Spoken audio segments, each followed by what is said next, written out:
Moi, je reste là, je vais prendre des notes, parce que, juste pour terminer, dans le prochain numéro de la Cité, numéro 7, qui sera en kiosque vendredi prochain, il y a un retour sur cette discussion.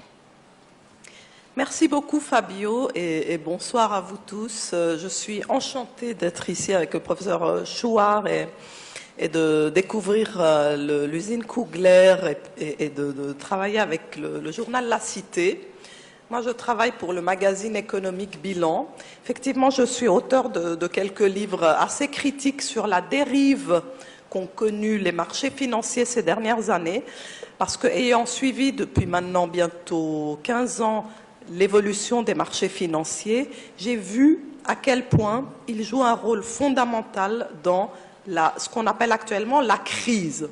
Alors, on est en crise, n'est-ce pas, et on ne sait pas vraiment pourquoi. Pourquoi maintenant? Par exemple, vous avez tous constaté que tout d'un coup, la Grèce était en crise. Est-ce que quelqu'un peut me dire, à son avis, à votre avis, qu'est-ce qui a déclenché la crise grecque? Pourquoi tout d'un coup, c'est une énorme crise?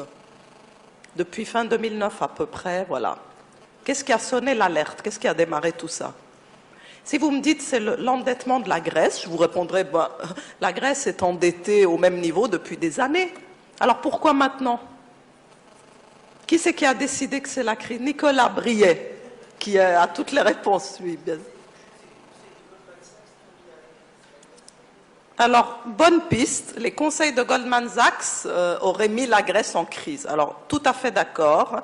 Tout a commencé par le fait que, fin 2009, les agences de notation ont dit que certains petits pays de la périphérie de l'Europe, dont la Grèce, eh bien, leur taux d'endettement s'était un peu détérioré, c'est-à-dire qu'il n'était pas satisfaisant et qu'il fallait qu'ils reprennent un peu en main leurs finances publiques, c'est tout. Donc les agences de notation n'ont pas dit que ce pays était en faillite, ils ont simplement dit, dans les prochaines années, pardon, je fais du bruit dans ce micro, il faut que je l'éloigne un peu, dans les prochaines années, il faudrait que la Grèce essaye de tenir mieux son budget, d'accord? Ça, c'est ce qui s'est passé fin 2009.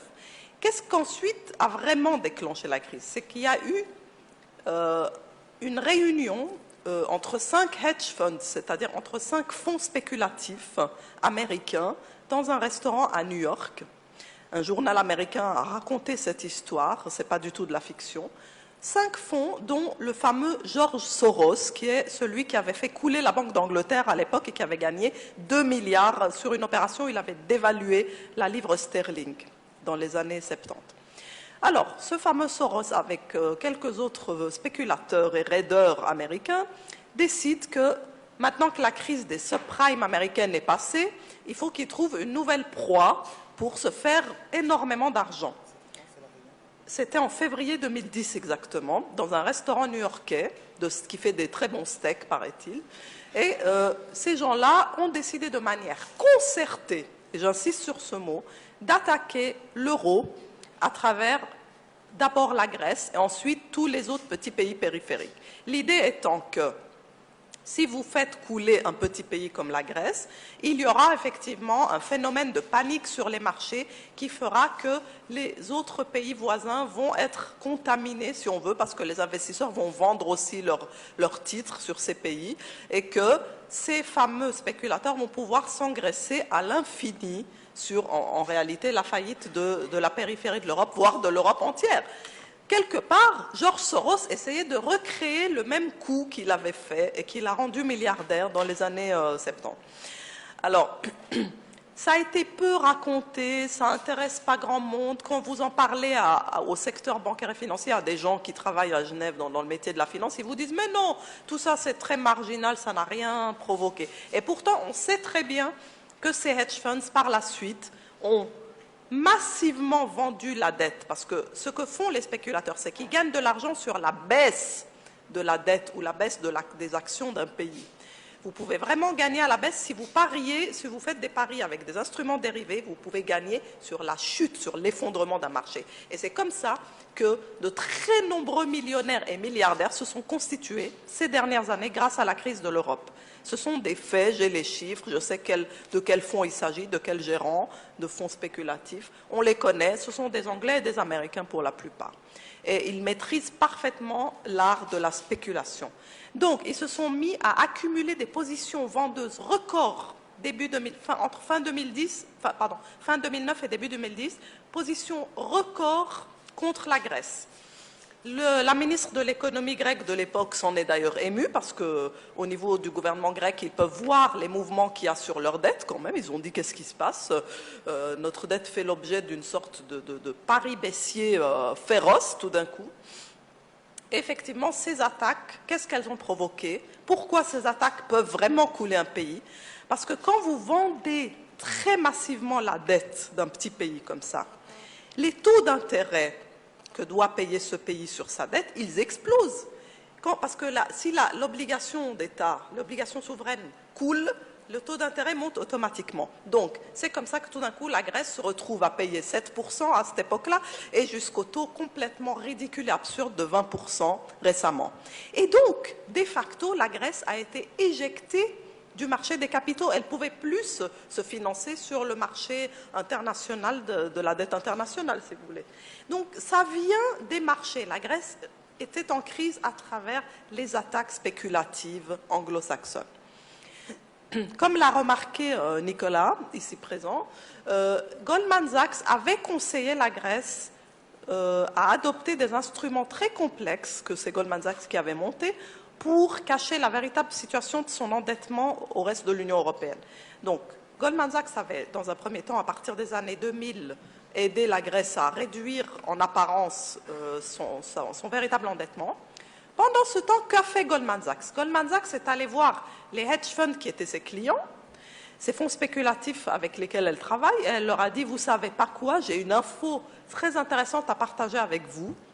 La Grèce est beaucoup plus endettée qu'elle ne l'est en réalité. Donc, délit d'initié, voilà, oui, tout à fait, ça s'appelle délit d'initié. La Grèce a partagé, Goldman Sachs a partagé cette information avec ses clients, ce qui a permis à des fonds spéculatifs d'attaquer cette dette à l'avance, sachant que les vrais chiffres de la Grèce allaient être révélés début 2010. Donc, on incite la Grèce à adopter des instruments trompeurs qui vont ensuite l'amener à se retrouver plus endettée qu'elle ne l'était. Ensuite, on profite des problèmes que ça génère et on partage cette information avec d'autres fonds spéculatifs. Et alors, après a commencé une espèce de dépeçage de la dette grecque. Les fonds spéculatifs ont foncé dessus et les autres investisseurs, comme les moutons qu'ils sont, puisque le monde de l'investissement est extrêmement moutonnier, quand ils ont vu qu'il y avait une espèce d'alerte sur le marché de la dette grecque, ils se sont tous mis à vendre. Si vous voulez, les fonds spéculatifs, c'est un peu la cavalerie d'élite qui vient au début, qui vend, qui déstabilise un pays. Et puis après, vous avez tous les fonds de pension et les investisseurs du monde entier qui, ne comprenant rien à l'histoire, mais voyant simplement que le risque a augmenté là, se mettent à vendre aussi. Et c'est comme ça qu'on coule un pays. Parce qu'un pays qui a sa dette qui s'écroule comme ça et qui doit payer du 20%, eh ben, il ne peut plus que se mettre en quasi-défaut et sortir du marché des capitaux. Alors, voyant qu'ils ont si bien réussi leur coup, les fonds spéculatifs n'ont pas voulu s'arrêter en si bon chemin. Ils ont continué et ensuite ça a été le Portugal, ça a été l'Irlande, ça a été l'Espagne, ensuite ça a été la Belgique, ça a été l'Italie mais dernière nouvelle, ça a été la France et même l'Allemagne. L'Allemagne qui est le pays le plus solvable du monde, le plus solide du monde, s'est trouvé plus ou moins attaqué sur le marché de la dette internationale. De quoi est-ce qu'on parle là? On parle du phénomène qui veut que si vous êtes un pays dont la dette est cotée sur un marché, ben vous êtes complètement vulnérable à des attaques, des raids, même je dirais, des véritables raids de la part de financiers sans scrupules. Surtout, le plus important, c'est que ces gens-là ne sont pas du tout réglementés. Le marché de la spéculation, tous les instruments que ces gens utilisent, c'est-à-dire des produits dérivés, ne sont absolument pas réglementés par Washington et par Londres, qui ont refusé de manière permanente et de manière catégorique de toucher à ces instruments-là. Et donc, c'est vrai que la France, l'Allemagne se sont rendus compte qu'il y avait des attaques anglo-saxonnes sur la zone euro et qu'ils ont essayé de s'en ouvrir à leurs homologues politiques de ces pays. Et qu'est-ce qu'ils ont répondu, hein, les Anglais, les Américains, qu'il était parfaitement impossible d'envisager une réglementation de ces fonds spéculatifs et des instruments qu'ils utilisent. Donc, on a vraiment affaire à une dérive majeure de la finance mondiale. Parce que la finance mondiale, elle a un défaut majeur pour l'Europe. C'est qu'elle est complètement globalisée. Elle n'a pas de frontières. Depuis New York ou depuis Londres, vous pouvez passer des ordres de bourse sur la dette grecque. Vous n'avez pas besoin de passer par Francfort ou Paris. Vous pouvez passer vos ordres de bourse d'ailleurs. Ce qui fait que si l'Europe, elle réglemente et elle veut limiter tout ça, elle peut réglementer que ce qui se passe sur son territoire. Elle n'a absolument aucune prise sur ce qui se passe depuis les salles de marché américaines et anglaises. Et donc, l'Europe est en train d'être coulée par l'Angleterre et les États-Unis. Et moi, je qualifie ça d'une guerre mondiale financière. Comme la plupart d'entre nous ne s'intéressent pas à la finance, ne suivent pas ce qui se passe sur les marchés, ne sont même pas conscients de ce qu'est un produit dérivé, quand quelqu'un comme moi va dire que la Troisième Guerre mondiale est financière, on va lui dire « mais non, non, ça reste le politique et le militaire qui priment ». Eh bien non, parce que la finance, c'est très commode. Pourquoi est-ce que c'est si commode? En réalité, quels sont les deux pays qui sont les plus en faillite aujourd'hui au niveau occidental? États-Unis, bonne question, bonne réponse. Angleterre, absolument. L'Angleterre et les États-Unis sont en faillite, tous les deux aujourd'hui.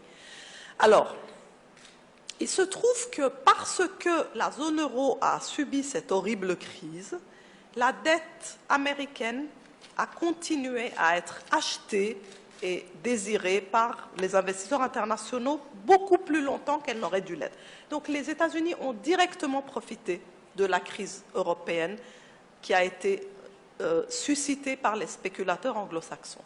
La dette américaine se finance quasiment pour rien du tout, pour du 1 ou 2%, alors que ce pays est en faillite. Ce qui fait qu'on réalise aussi que l'objectivité n'existe pas sur les marchés financiers. Ceux qui viennent aujourd'hui vous dire qu'ils viennent bien saper des banques, etc., analystes, CFA, CFPI, etc., qui viennent vous raconter que les primes qu'il y a sur les dettes souveraines sont extrêmement objectives et reflètent les fondamentaux économiques de ces pays, eh bien, ils vous disent n'importe quoi, parce que le fait que l'Italie paye du 7% sur sa dette et que les États-Unis payent du 2%, c'est la plus grande absurdité de l'histoire. L'Italie a subi des attaques injustifiées, c'est le pays où il y a le taux d'épargne le plus élevé, et malgré, Fabio connaît très bien, il est italien, il va me dire oui, mais l'Italie c'est un pays d'évasion fiscale, de corruption, etc. Non, je suis désolée, les fondamentaux économiques de l'Italie ne justifient absolument pas les attaques qu'elle a subies sur le marché de la dette internationale et les taux d'intérêt grotesques qu'on lui fait payer juste parce que les spéculateurs veulent continuer à gagner d'énormes montants sur la chute de ce marché qui est un énorme. Le marché de la dette italienne est gigantesque. Mais c'est un pays qui a un excédent de sa balance courante avant intérêt, alors que les États-Unis sont déficitaires sur leur balance courante. C'est un pays dont le déficit budgétaire est la moitié de celui des États-Unis, et pourtant, les États-Unis continuent à se financer gratuitement parce que les investisseurs qui ne comprennent rien et qui sont paniqués, eh bien, on leur dit que c'est la fin de l'Europe, que c'est la fin de l'euro, et ils le croient. La finance, aujourd'hui, a un énorme accès aux médias. Un des médias les plus influents dans le monde anglo-saxon, c'est le Financial Times. Eh bien, le Financial Times, auquel Bilan est abonné, donc je le lis tous les jours, il a fait sa une depuis 2 ans, uniquement sur un sujet: la faillite de l'Europe, le démantèlement de l'Europe, la fin de l'Europe, l'incompétence de l'Europe, la sortie de certains pays de l'euro, la fin de l'euro, l'échec de l'euro, l'absurdité de l'idée même d'Europe. Voilà tout ce qu'a fait le Financial Times. Il a matraqué ça depuis 2 ans. Il a même sorti des informations grossièrement fausses en disant que la Chine ne soutenait plus l'Europe, alors que la Chine a dû démentir le lendemain, ça c'est tout récent. La Chine a dit pas du tout, nous sommes toujours derrière l'Europe, nous achetons de l'euro. Et un de ces fameux spéculateurs, George Soros, qui a un accès direct au Financial Times, il les appelle quand il veut, il publie une page entière d'opinion, qu'on sait qu'il est positionné contre l'euro depuis fin 2009, on sait qu'il attend qu'une seule chose pour faire son dernier grand coup, le dernier grand coup de sa carrière, c'est l'effondrement de l'euro, on le sait. Eh bien, tous les jours, il écrit des textes pour dire il faut que l'Europe se démantèle, l'Europe doit se casser, elle ne peut pas survivre, elle est lamentable, c'est une construction absurde, etc. L'euro va s'effondrer, et voilà. Et donc, il a des intérêts sur l'effondrement de l'euro, il a mis des millions sur l'effondrement de l'euro, et il vient dire ça, et on ne voit pas le conflit d'intérêts, et on le laisse faire, et on le croit. Donc, manipulation extrême, non-réglementation, c'est le Far West complet de la finance. Et les volumes dont on parle, qui vont sur les attaques contre la dette souveraine des États européens, et maintenant qui vont se diriger contre les banques européennes, puisqu'il y a eu des attaques incroyables contre Société Générale, BNP Paribas, Deutsche Bank, on est passé des attaques contre la dette européenne vers des attaques contre le nerf de l'Europe, qui est le système financier européen, puisque le raisonnement était de dire les banques exposées à la dette européenne doivent aussi s'écrouler, donc on va aussi parier contre, et les mêmes spéculateurs ont mis énormément de fonds pour parier contre. Moi, je suis les données du marché de Chicago, des dérivés. Et j'ai vu qu'en septembre dernier, de toutes les classes d'actifs qui existent, les dérivés positionnés à la vente avaient atteint un record contre les banques européennes. Donc les spéculateurs ont tout laissé et ils se sont concentrés cette fois pour abattre les banques européennes. De nouveau, ça n'a pas vraiment marché parce que les spéculateurs ont face à eux aujourd'hui je dirais, un seul ennemi vraiment redoutable. C'est la Chine. La Chine, depuis fin 2010, s'est mise à acheter, a poursuivi en fait ses achats d'euros et a beaucoup déçu les spéculateurs anglo-saxons. Même Soros a écrit un article en disant ces Chinois m'embêtent parce qu'ils contrarient mes paris en achetant de l'euro, alors que moi j'avais parié sur l'effondrement de l'euro, ils l'ont fait remonter. Et c'est vrai, l'euro est fort. L'euro face au dollar, il est fort. Comment on l'explique? On l'explique parce qu'aujourd'hui, tout se joue sur les marchés, c'est-à-dire si vous avez d'un côté une banque centrale chinoise qui achète de l'euro et des spéculateurs anglo-saxons qui le vendent, eh bien, la Banque centrale de Chine est aujourd'hui plus puissante. Donc, c'est ça qui régit les taux d'intérêt aujourd'hui. Au milieu de ça, vous avez des États qui sont complètement dépassés, absolument. D'abord, ce n'est que tout récemment qu'ils ont compris ce qui se passe sur le marché international de la dette, qu'ils ont compris que c'est le marché des dérivés qui régit les marchés de la dette souveraine. Chose complètement grotesque. Comment les dérivés, un petit marché opaque comme celui-là, non réglementé, peut décider du sort de la dette souveraine d'un pays? Et pourtant, c'est ce qui se passe. 5 hedge funds peuvent décider qu'un tout petit pays comme la Grèce s'écroule, puisqu'ils font de l'effet de levier sur leurs paris baissiers et ils font couler cette dette. Oui, 5 fonds spéculatifs peuvent faire couler un pays de 10 millions d'habitants et des millions de fonctionnaires peuvent se trouver dans la rue parce que 5 fonds spéculatifs ont gagné plusieurs centaines de millions en coulant la Grèce. On assiste là à un transfert direct d'argent, d'épargne, de richesse, voilà, de populations qui travaillent, de salariés, de gens qui ont une activité économique réelle. Et cette richesse-là est directement transférée dans les poches de ces spéculateurs. C'est pas de la démagogie, c'est tout à fait techniquement explicable. C'est qu'en coulant cette dette et en gagnant sur la chute, la différence entre le prix de départ et le prix d'arrivée de la chute de cette dette, ces spéculateurs empochent des millions. Et après, ce pays est obligé de se mettre à une austérité monstrueuse. Il est obligé de geler, voire de réduire les salaires de ses fonctionnaires, d'être en récession économique, son marché de la consommation s'écroule, il est même en dépression. C'est l'austérité. Donc des millions de gens, en fait, doivent se serrer la ceinture pour subventionner ce que font des spéculateurs. Et pourtant, tout se passe comme si la crise nous était tombée, je ne sais pas, de la planète Mars. Personne ne dit d'où vient la crise. Tout le monde dit oui, c'est la crise. Ça nous est tombé sur la tête. Malheureusement, la Grèce est en crise et maintenant c'est l'Italie qui est en crise et on ne sait pas pourquoi. Alors moi, je m'insurge contre cette ignorance. La crise n'est pas tombée du ciel, elle a été provoquée par des gens qui ont décidé que c'était la crise. Mais en termes de niveau de richesse globale, le monde n'a jamais été plus riche. Les richesses globales ont énormément augmenté en 10 ans. Le monde explose de richesses, seulement la répartition de ces richesses a été complètement biaisée, détournée. Les inégalités sont criantes. Pourquoi? Parce qu'il y a une aristocratie financière. Je sais que le professeur Chouard n'aime pas que j'utilise le mot aristocratie, mais je veux dire une oligarchie. Une oligarchie, une élite de la finance qui échappe à toute réglementation, qui a pompé d'abord les richesses de millions d'Américains dans la crise des subprimes, puisque des millions d'Américains aujourd'hui, 46 millions d'Américains sont à la rue suite au fait que leurs logements ont été saisis et ils sont à la soupe populaire. Et ça fait des États-Unis un quasi-pays du tiers-monde, chose qu'on ne dit pas non plus. Après avoir pompé tous ces millions de pauvres émigrés qui espéraient accéder à la propriété immobilière, le monde de la spéculation s'est reporté sur la dette souveraine européenne. Voilà ce qu'on appelle crise. Ce n'est pas une crise, c'est des stratégies spéculatives visant à pomper le monde de ses richesses. Le monde occidental, pour commencer, je ne sais pas après s'ils s'attaqueront aux pays émergents. La seule raison qui fait qu'ils attaquent le monde occidental, c'est que c'est le monde occidental qui avait des taux d'endettement élevés. Les pays émergents sont riches aujourd'hui, ils ont des excédents commerciaux, ils ont de l'or dans leur banque centrale et donc, en fait, les pays émergents sont aujourd'hui les pays riches du monde avec des monnaies fortes. Raison pour laquelle les spéculateurs anglo-saxons ne les ont pas attaqués. Je voulais encore expliquer pourquoi il n'y avait pas eu de réglementation de cette finance sauvage, complètement délirante, là, qui n'est absolument sujette à aucun contrôle, ni même à la compréhension du citoyen moyen. C'est tout simplement l'effet d'un lobbying tout à fait inquiétant.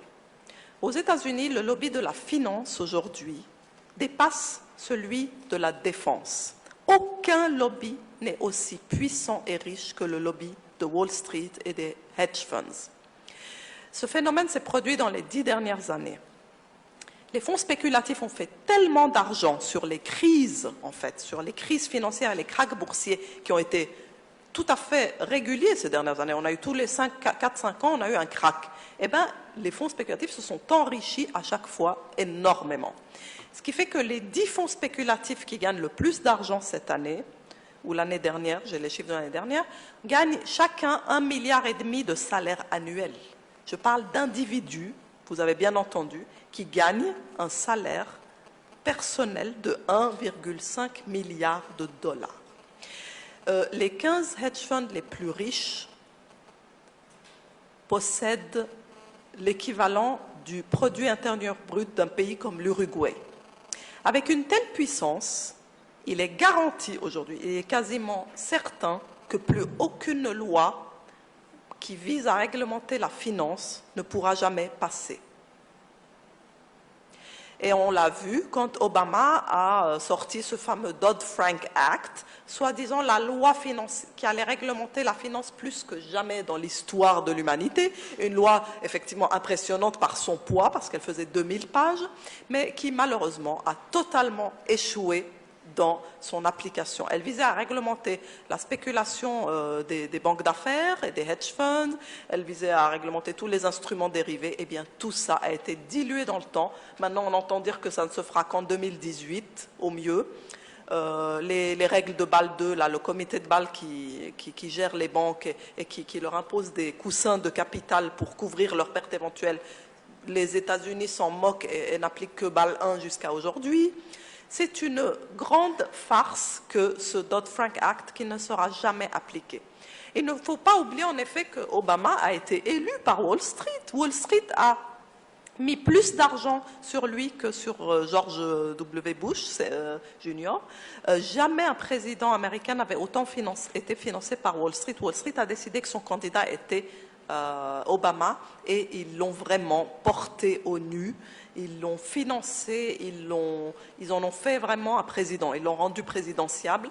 Ça remontait déjà très loin dans sa carrière qui avait commencé à Chicago où il faisait du courtage immobilier.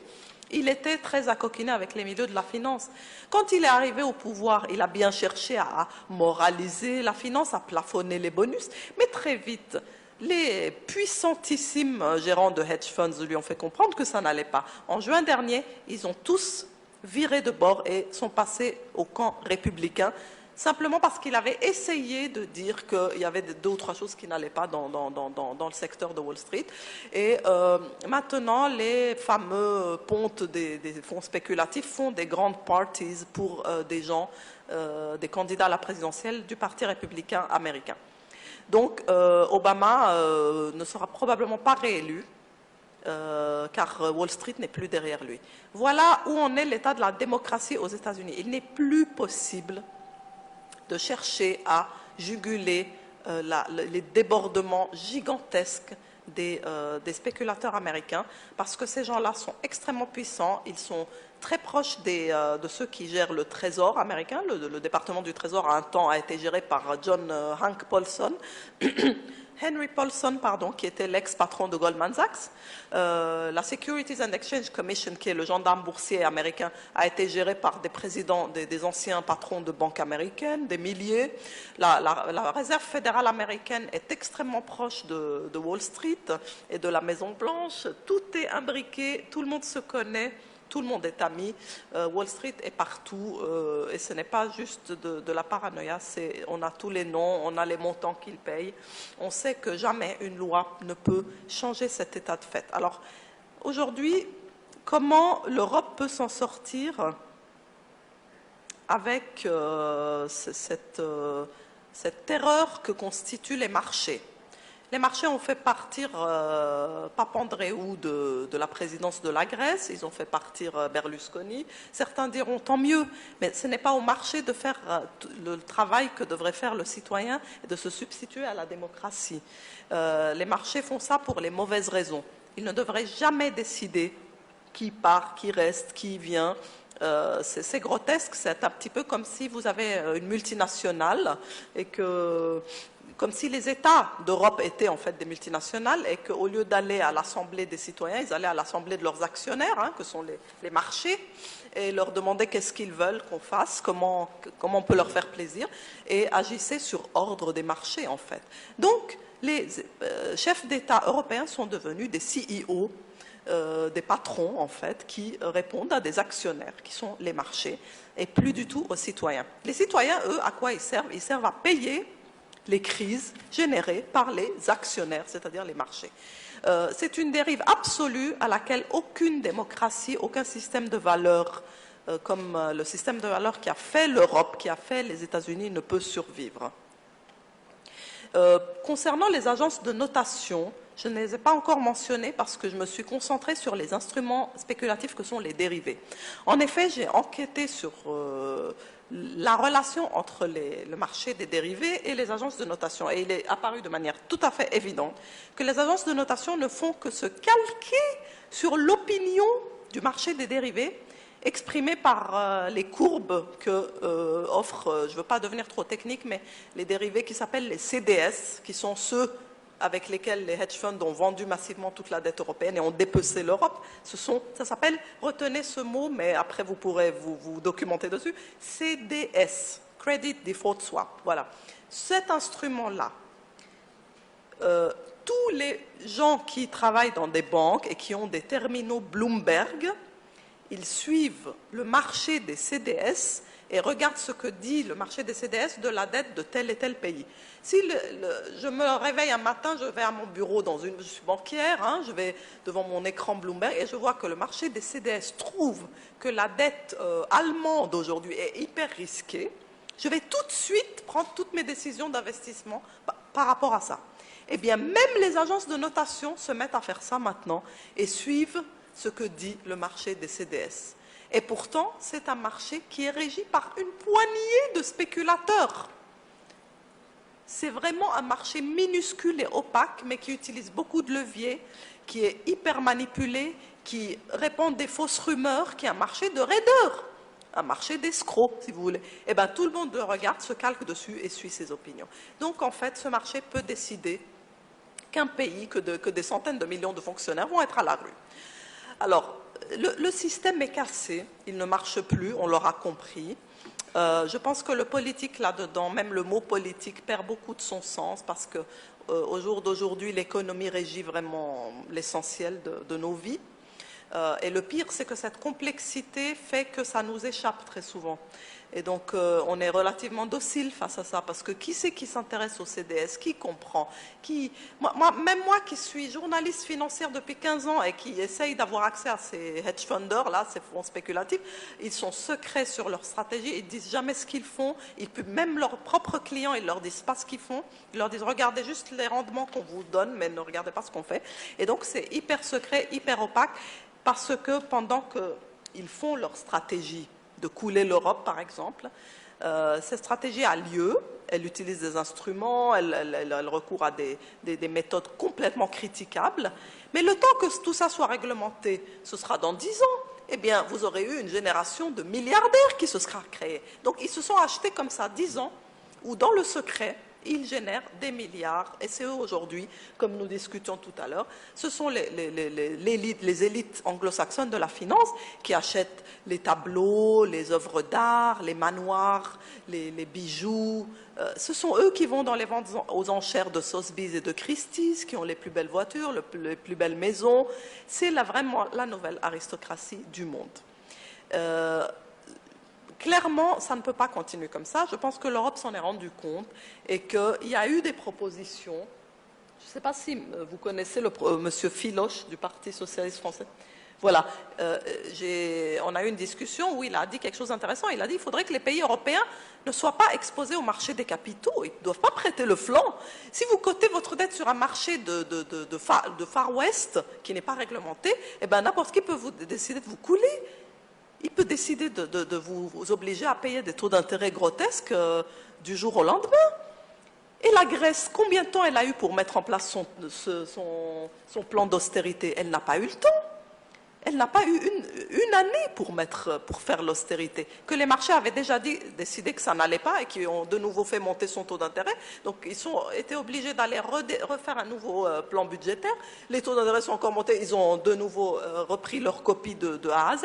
C'est pas possible.